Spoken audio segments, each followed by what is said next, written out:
In the last video, my brother Zach and I adventured to the beautiful Getty Center in Los Angeles, California in search of a piece of art to inspire a new directing scene. We explored the grounds and visited the central gardens, finding some truly breathtaking inspiration and having some fun along the way.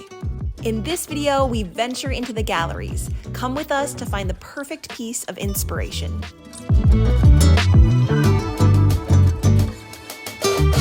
The first exhibit we visited was entitled Our Voices, Our Getty, and I was instantly inspired by the concept. I find this exhibit of Our Voices, Our Getty so interesting because it's doing a lot of what I'm trying to do. It took some students and had them take a piece of art and respond to it with written word. And so getting to see the piece of art next to the written word that, inspired it was like really cool. It is so amazing how just art begets art, and to see how people process art and then create something. And so using one of these pieces could be really interesting to create something else. Maybe I'll find my inspiration here. And using art as a catalyst for theater is not a new idea. I'm reminded of shows like the play Red by John Logan, or the musical Sunday in the Park with George, with music and lyrics by Stephen Sondheim and book by James Lapine. There's something fascinating about artists from one medium, like theater, exploring artists from another medium. Red centers around artist Mark Rothko at the height of his career, juxtaposing him with his youthful new assistant Ken. Answer me a question. Don't think about it. Just say the first thing that comes into your head. No cognition. Okay. You ready? Yeah. Who's your favorite painter? Jackson Pollock. Oh. Sorry. No. Let me do it again. Forget it. Come on. No, it's silly. Come on, ask me again. Who's your favorite painter? Picasso. Sunday in the Park with George centers around artist George Seurat in the midst of completing his masterpiece, A Sunday Afternoon on the Island of Le Grand Jatte. Artists are bizarre, fixed, cold. That's you, George, you're biz.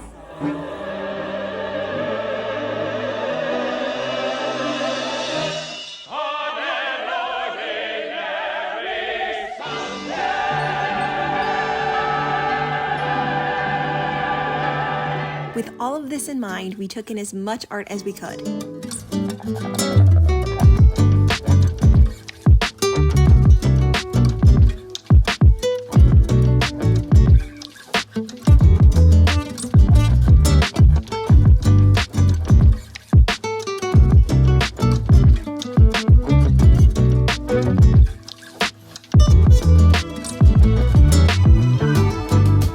I found that two pieces in this room were especially inspiring to me. The first was titled The Cascades at Terna.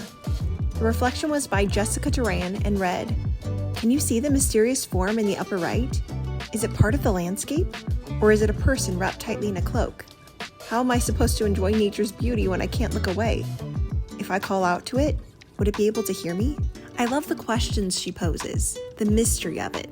And for me, this idea of not missing the beauty right in front of you because of little unknown details or small distractions seems very timely. The second piece was entitled Wooded Landscape with Cows, and the reflection was by Kevin Yin. It read, "In a dream, I entered a forest. Its foliage cocooned my body as I hid under the arching trees, blending in with the moss and the soil. I walked and my legs turned to bark. I called out and my voice became a bubbling stream. I closed my eyes, breathing deep as my body and mind were consumed by the woods. This swirling, vaulted landscape recalls that ethereal state of being." I love the imagery evoked by both the painting and the reflection, and my mind wondered how I could evoke this sense on stage.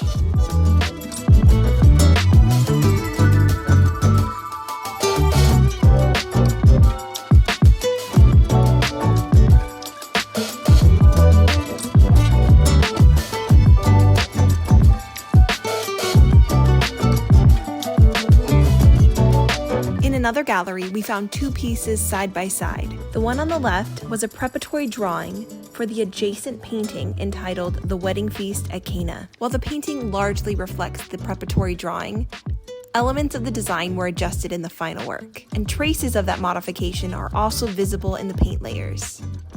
Another piece that caught my eye was entitled Landscape with a Castle.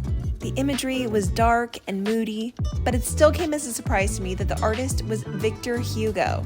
Yes, that Victor Hugo, writer of the novels Les Miserables and The Hunchback of Notre Dame.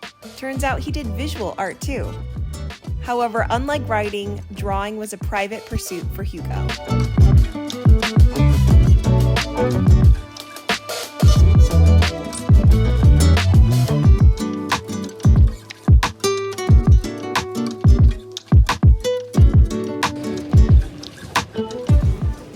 Front wall back.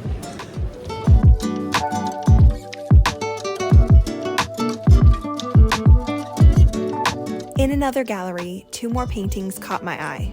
The first was entitled Astronomer by Candlelight. I love that the note accompanying the painting read, "The prominent candle and hourglass are traditional symbols of the brevity of life," suggesting that the astronomer symbolizes the vanity of the human desire to comprehend the infinite. I think this could make a great launching point for a scene.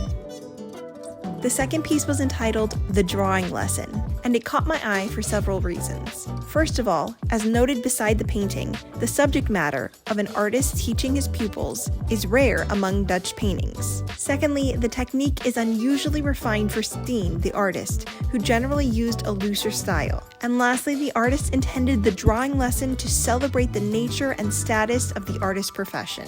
I love the rarity, the uniqueness, and the celebration of the artist in this painting. Soon after that, we headed to lunch, and we opted for the cafe rather than the restaurant. The array of choices and quality of the food did not disappoint.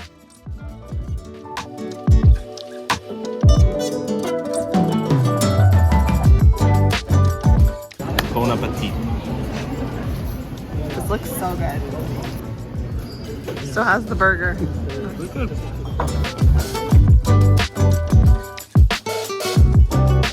And call me crazy, but I even love the tray and trash collection here. Simply place your tray on the conveyor belt and they take care of the rest. After lunch, we saw even more stirring art. In the next video, come with us to conclude our tour of the Getty and hone in on the perfect piece of inspiration. We hope you'll join us.